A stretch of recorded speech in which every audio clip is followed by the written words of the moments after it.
Lyceum observation deck. Towering so high into the atmosphere, it technically existed in lower orbit. The Diokek had grown accustomed to seeing it on the horizon over the centuries, an ever-present, ever inaccessible elevator to God. Inaccessible until now. Oh my. What's the brutal? Yeah.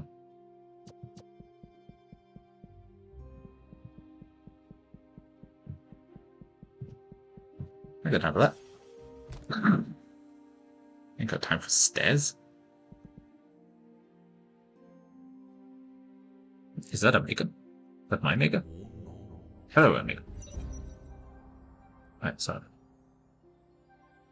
Your mouth is moving, but you're not speaking. Welcome home.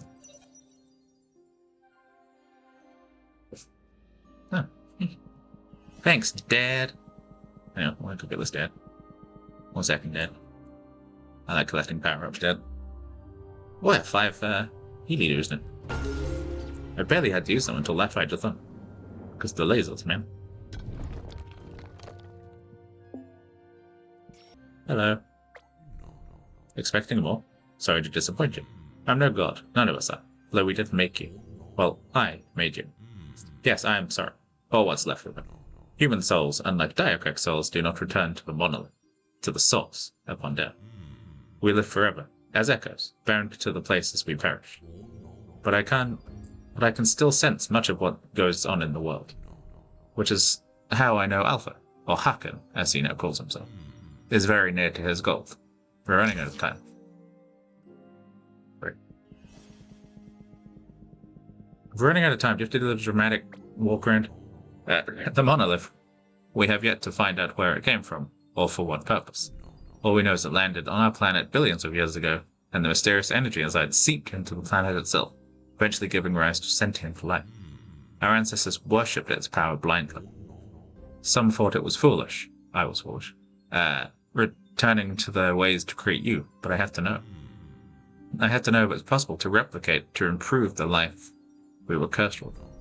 I had hoped we could conquer pain, conquer death, achieve everlasting peace.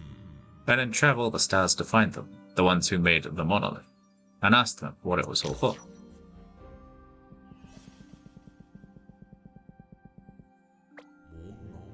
It all seems so far away now. The origin of our civilization, the very power making it possible to stand here, overlooking the crest of the world, became its downfall. I bear more blame for this than most. In truth, I bear it all. Could you stop moving? You said we're in a hurry. Time is of the essence, but let me tell you my life story in 5 different locations.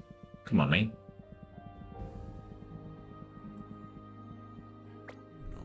I failed, Alpha. I failed to make him see, and this was the result. My miscalculation cost us everything. In his rage, he did what should never be done. He opened the monolith. Through the crack came enough energy to end our species, vaporizing our organic bodies on contact, leaving only your kind with your artificial bodies behind. And though the monolith's natural defenses have locked Haken out ever since, I fear it's only a matter of time before he finds a way to break this defense and get back inside. That is his goal. It always has been. To amass enough power by twisting all the knowledge he gained from me to enter the monolith and take control of its energy. He plans to absorb the source into himself and evolve. If he succeeds, he will ascend to a godlike state, but releasing the energy will shatter the monolith and destroy the planet. Well, that's inconvenient. You call it a prophecy, I call it a protocol. A set of instructions, a story, seeded throughout the world by my cartographer network, and taught to your earliest ancestors by my golems. I knew one day a Diokek would rise to the challenge of becoming the hero that could face Haken, even if it took 1,000 years. And here you are, my final experiment, the Omega that can finally defeat Alpha and restore us. He who is powerful enough to enter the monolith and take control of the source will have power over life and death. Haken seeks this power for selfish destructive ends, but if used selflessly, it could restore human civilization in the blink of an eye. You must match Haken's power and get the monolith before he does. This is the entire purpose of the Chosen. It is why I created you. Your latent powers have awakened. You are nearly ready.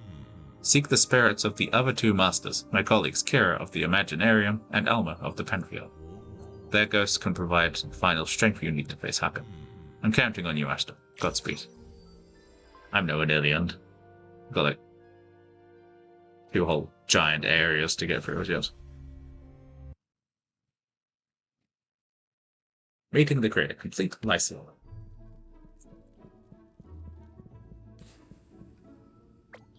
You spoke to them? You spoke to the makers? Oh my. Tell us everything. Can you stop doing that?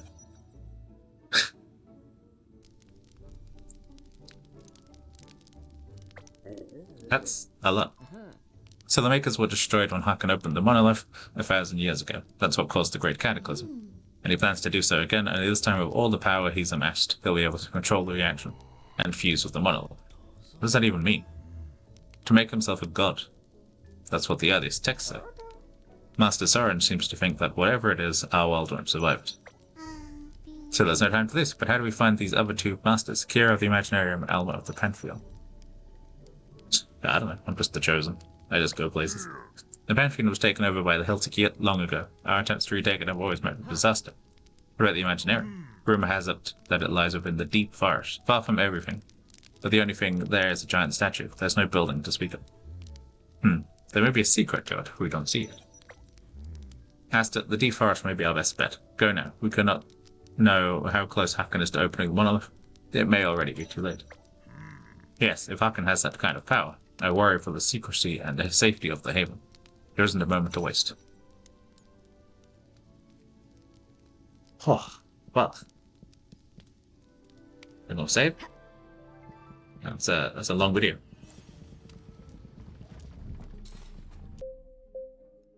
So do we have new skills to get? No. I'm gonna save my points though, because I don't want to just spend everything. I'm gonna save again because I'm bound. Yep. So thank you very much for watching. I hope that you enjoyed. A lot happened in this episode. Quite a lot of story, crazy stuff. But yeah, I'll see you in my next one. So until then, farewell.